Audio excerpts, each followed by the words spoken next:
La région de Bougouni, à 170 km au sud-est de Bamako, constitue la première étape d'une visite de 72 heures entamée par la délégation ministérielle conduite par le Premier ministre Dr Choguel Kokala Maïga. En même temps, une sortie de grande envergure pour le ministre du Développement rural, accompagné du ministre délégué en charge de l'élevage et de la pêche, qui vient à la rencontre des garants de la sécurité alimentaire au titre de la campagne agricole 2021-2022. Il s'agit des producteurs des régions de Bougouni, Sikasso et Koutiala. Première escale, la cité du Bani-Monotier. Ici, la culture du coton occupe une grande place dans le moteur du développement socio-économique. Plus de 900 000 habitants travaillent à consolider les revenus monétaires. Pour le ministre du Développement rural, Modibo Keïta, l'idée était de recenser les préoccupations des agriculteurs et s'enquérir des efforts consentis par l'État en cette période de campagne agricole.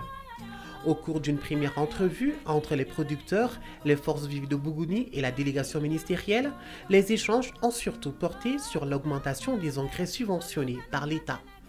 Cochon dira engrais subvention mina, kafoko ka engrais di chikela ma wafla ni kemefla. Hakila commission sigile ne rebe président. Donc kafo nogo kunfolo munu nana no e cochon na mawe. Anya kla chikela yu nyirota usorala. Donc dans kura munu be ka ke halsa mogo be la yinina ni e dani ke bi ni ma nogo kala atinyere. La vision du gouvernement de transition reste claire quant à l'amélioration des conditions de travail du monde rural. Le Premier ministre, Dr Choguel Kokala Maïga, a déclaré avoir pris bonne note des préoccupations. Le gouvernement, dira-t-il, agira dans un délai raisonnable. J'ai entendu le discours du représentant du monde paysan. Et je dois vous dire que le sentiment que nous avons, c'est que pour l'essentiel, le gouvernement a tenu ses promesses. Les autres préoccupations des populations qui ont été soulignées dans leur discours serviront de guide pour le gouvernement, pour continuer à améliorer la gestion, pour que les populations se sentent gouverner dans le sens qu'elle souhaite. Après Bougouni, la délégation ministérielle met le cap sur Sikasso, zone agricole par excellence où la population vit essentiellement de l'agriculture avec grand A, c'est-à-dire l'agriculture, l'élevage et la pêche et même la pisciculture. Dans la cité du Kénédougou, la culture de la pomme de terre connaît un grand succès. Sur un besoin national de consommation en pommes de terre estimé à 500 000 tonnes par an, Sikasso en produit 300 000 tonnes. Une grande partie de cette récolte de Sikasso, soit 24%, se retrouvait à la poubelle, faute de conservation, réduisant ainsi les efforts de toute une année des cultivateurs. Ceci n'est qu'un mauvais souvenir puisque désormais, Sikasso dispose d'une chambre froide de conservation de pommes de terre. L'infrastructure, dont la première pierre a été posée en novembre 2017, est le fruit du partenariat entre les gouvernements maliens et japonais, pour un coût de réalisation de 2,236 milliards de francs CFA. Une infrastructure d'une capacité de stockage de 3000 tonnes. La filière pomme de terre contribue aujourd'hui à l'autosuffisance alimentaire et nutritionnelle, à l'amélioration des revenus de nos producteurs, à la réduction du taux de chômage et retient les jeunes des zones d'orpaillage et de l'exode rural. Le centre permettra de maintenir les prix à un niveau rémunérateur pour les producteurs, d'éviter la hausse du prix de la pomme de terre pour les consommateurs pendant la période de soudure, d'encourager les producteurs à davantage produire dans la mesure où les quantités non vendues seront conservées. Cette initiative contribuera à augmenter les ressources financières et à réduire la pauvreté. Moi, je suis très comblé parce qu'aujourd'hui, cette chambre froide permettra de sauvegarder les intérêts des producteurs de pommes de terre. Avant cette chambre froide, une partie substantielle de la production de pommes de terre se perdait. Avec cette chambre froide, les gens peuvent garder la pomme de terre, attendre les moments où les prix vont augmenter pour les écouler sur le marché local. Ça permet aussi aux consommateurs d'avoir accès à la pomme de terre pendant toute l'année. À Sikasso, la délégation ministérielle a aussi rencontré les premiers soldats au front pour nourrir les Maliens et les forces vives de la région. Les producteurs ont fait l'état de la campagne agricole 2021-2022 qui s'annonce prometteuse malgré le retard des premières pluies. Pour le président de l'APECAM, le secteur agricole a besoin d'une refondation afin de permettre aux agriculteurs d'être plus indépendants et d'accéder aux marchés internationaux. Une nouvelle vision définie dans un document articulé autour de 4 axes. Axe numéro 1. L'enregistrement et l'immatriculation des exploitations agricoles familiales et entreprises agricoles. L'axe 2. La mise en place des coopératives d'utilisateurs de machines agricoles, communément appelées CUMA. Le troisième axe. La prise de textes de base pour favoriser les achats institutionnels avec les producteurs agricoles. L'axe 4, Monsieur le Premier ministre, il s'agit pour nous de créer une centrale d'achat pour la gestion et la régulation et la commercialisation des produits agricoles dans le cadre d'un partenariat public-privé. Pour ce qui est des propositions du président de l'APECAM et du représentant du monde rural, Mesdames et Messieurs, la balle est dans votre camp. Prenez des initiatives. Soyez des forces de proposition au gouvernement qui s'engage ici à vous dire que nous traduirons en textes légaux et réglementaires la volonté du monde paysan. Nous ferons en sorte que le monde paysan qui nourrit les Maliens soit au centre des préoccupations et des décisions du gouvernement. L'essor du monde rural passe aussi par des initiatives privées, puisque l'agriculture, c'est aussi la conservation et la commercialisation des cultures. Sur la route de Zégua, le Premier ministre, accompagné du ministre du Développement rural et celui en charge de l'élevage et de la pêche, visite l'entrepôt frigorifique de conservation des fruits et légumes d'Ousmane Sidibé. Cet opérateur économique a bâti sur une superficie de 2 hectares une infrastructure ultra-moderne de conservation avec une capacité de stockage de 3000 tonnes répartie entre 5 chambres froides. Ici, les fruits et légumes peuvent être conservés pendant 4 à 5 mois. Le ministre Modibo Keïta reste tout de même regardant sur tous les systèmes innovants. Nous travaillons en collaboration avec le monde agricole, dont nous achetons les produits, nous les conservons et nous les exportons ou bien nous les gardons ici. Vous avez une capacité grosso modo de 16 000 m3, tout ce que vous avez vu. Et les installations sont gérées de façon pratiquement automatique, mais surtout aussi avec le personnel. Pour le premier responsable du département rural, cette visite de l'entrepôt frigorifique s'inscrit dans la redynamisation du climat des affaires au sein du secteur agricole. Ça donne un grand coup de pouce au développement rural parce que quand les infrastructures permettent d'augmenter les revenus des producteurs, les producteurs produiront toujours. Et quand ils vont produire toujours, ça permettra au pays d'augmenter son produit intérieur brut. Donc cet entrepôt permet de réduire les pertes de production. Ça permet de garder les produits horticoles pendant longtemps, ce qui permet aussi aux producteurs de le vendre au moment où les prix augmentent sur le marché. Et ça permet aussi aux consommateurs d'avoir accès à ce produit même bien après les périodes de production. Le périple à la rencontre des paysans se poursuit dans la région de Kuchala.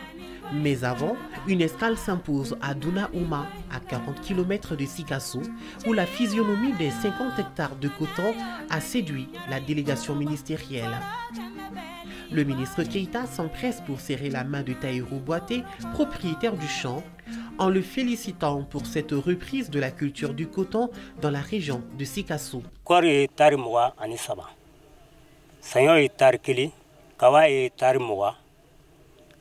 Malo itari fila, tiga itari nani. Ni yo bela jeni faranyongo bebe tari bidrulema. A baraka ndiko bro.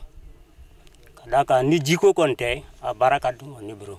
Parce que a bara mina menife. Bo somya damina enese. Ni ne dronte aye ana lamini dugu bese ka sababu ke jiko yi. Wala mingo ni an kunaja korshi nyana. Ayre famala ka korshi ni nyonso. O kɛra sababu ye an ye danni kɛ kabi le 6 juin bon an bɛ ɲini ka tile 10 sɔrɔ ji ma sɔrɔ an yɛrɛ hakili la ko si ninnu tiɲɛna ji dɔ nana sɔrɔ milimètre 50 si bɛɛ bɔra o kɔni y'an kisi a gɛlɛyaw ma non gɛlɛya ne ma gɛlɛya sɔrɔ engrais ko la ne ye minɛnw mina ɲini na cikɛ kama a bɛɛ sera ne ma a bɛɛ fana ye foro sɔrɔ ne faamaw ye yan na foro kɔnɔ a diyara ne ye a bonyala ne ma premier ministre ye nin min kɛ ka na jɔ ka cikɛlaw ye k'o ɲininka o ka gɛlɛya la bon a bonyala ne ma ministre yɛrɛ seni ya sɛnɛkɛlaw la ministre o diyara ne ye kosɛbɛ. Satisfait de ce que j'ai vu, contrairement au gouvernement précédent, parce qu'avant la transition, je crois que les cotonculteurs avaient boycotté la production de coton. Donc le gouvernement de transition a pris 2 mesures phares pour apporter une réponse à ce problème. La première mesure porte sur le subventionnement de l'engrais à la production. Donc le paysan malien aujourd'hui achète l'engrais à 11 000 francs. Et le complément du prix est payé par le gouvernement à titre de subvention. La deuxième mesure phare, c'est de fixer le prix du coton graine à un prix jamais égalé au Mali. C'est 280 francs le kilo du coton graine et cela a suscité les producteurs à emblaver beaucoup plus de champs. C'est ce qui crée aujourd'hui un besoin supplémentaire en engrais. Sinon, le gouvernement a carrément respecté ses engagements. Arrivée à Koutiala, la délégation ministérielle se rend compte que la capitale de l'or blanc reporte peu à peu sa blouse de leader sur le continent après une année de turbulences qu'ont rencontré les cotonculteurs dans la région. L'affirmation est donnée par la chambre d'agriculture de la localité. Les missionnaires, en rencontrant les cadres et les producteurs sur place, a été une occasion pour les agriculteurs de réclamer plus d'engrais subventionnés par l'État afin d'avoir une campagne agricole réussie. Campagne qui s'annonce déjà prometteuse, au bout de laquelle la fête de coton se prépare.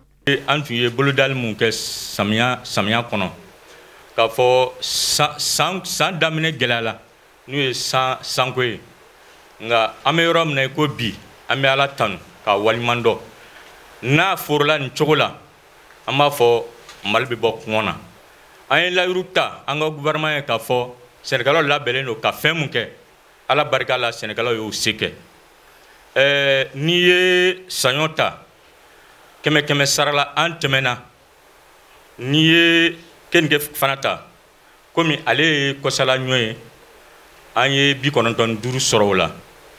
N'i ye dan fɛn ta an fɛ Kucala bi an bɛ Ala tanu k'a fɔ an m'a tɔ to Ala bolo n'o tɛ sɛnɛkɛlaw y'o se kɛ gɛlɛya tɛ ban ko la an bɛ gouvernement fo a ye mun kɛ n'o ye ka engrais subventionné sɛnɛkɛlaw mako bɛ fɛn na ni u y'a subventionné an bɛ gouvernement fo o la an b'a fɛ u ka tɛmɛ n'o baara ye barisa n'i ye an ka jamana ta jamana sinsin bere ye sɛnɛ ye. Ni gouvernement est à bolo do Sénégal kɔrɔ Ala barika la jamana bi bɔ dingɛ kɔnɔ. Nous avons eu l'agréable plaisir auprès des paysans aujourd'hui sur le terrain que le monde paysan est satisfait de l'action du gouvernement et du président de la transition. L'élevage, un pan important du développement rural, a aussi eu une place de choix lors de cette tournée régionale. Bienvenue dans la ferme Arawan de Boubacar Kouma. Sur une superficie de 10 hectares, il dispose environ 78 vaches, 16 étangs piscicoles, 70 moutons, des paons, des dindons, entre autres. La vedette de la ferme, c'est Fogo Tigui, cette vache de race améliorée qui pèse 1 tonne.